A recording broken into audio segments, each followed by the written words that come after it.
الحمد لله رب العالمين، وصلى الله وسلم وبارك على نبينا محمد وعلى آله وصحبه أجمعين. هذه وقفة مع حديث من أحاديث المصطفى الكريم صلى الله عليه وسلم. الحديث يرويه عبد الله بن عمرو بن العاص رضي الله عنهما، يقول: سئل النبي صلى الله عليه وسلم: أي الناس أفضل؟ فقال عليه الصلاة والسلام: كل مخموم القلب صدوق اللسان. قالوا: صدوق اللسان نعرفه، فما مخموم القلب؟ قال: التقي النقي لا إثم فيه ولا بغي ولا غل ولا حسد. هذا الحديث أيها الإخوة نقف معه وقفات عظيمة. أعظم وقفة من الوقفات وهي أن الإنسان لا ينظر الله إلى صورته وإلى شكله وإلى طوله وإلى خلقه، فهو ينظر إلى قلبه وإلى عمله. إن الله لا ينظر إلى صوركم ولا إلى أجسادكم، ولكن ينظر إلى قلوبكم وأعمالكم.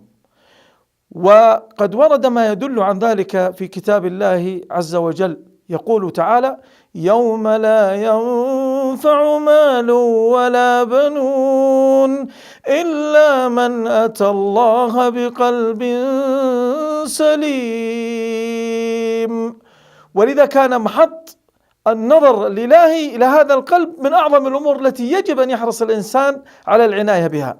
نحن نتقلب في هذه الأرض ما بين ذهاب وإياب ونوم وسفر وغيرها، ولكن يجب في كل وقت أن نستحضر صفاء هذا القلب العظيم، هذا القلب الذي ينظر الله إليه. لا نحمل غلا ولا حقدا ولا حسدا ولا كرها، بل نتمنى الخير للغير. نريد أن يكون للناس من النعم والخيرات الشيء الكثير والعظيم. هذا هو القلب السليم العظيم الذي يوم القيامة يكون من الفائزين، يكون من الناجين.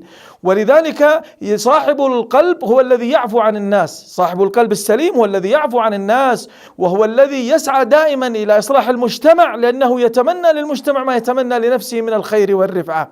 لذلك وجب علينا دائما نحرص على أن نكون من أصحاب هذه القلوب العظيمة التي ذكرها النبي صلى الله عليه وسلم. أسأل الله أن يجعل قلوبنا عظيمة لكي نكون من أفضل الناس كما أخبر النبي صلى الله عليه وسلم. وآخر دعوانا الحمد لله رب العالمين، وصلى الله على نبينا محمد وعلى آله وصحبه أجمعين.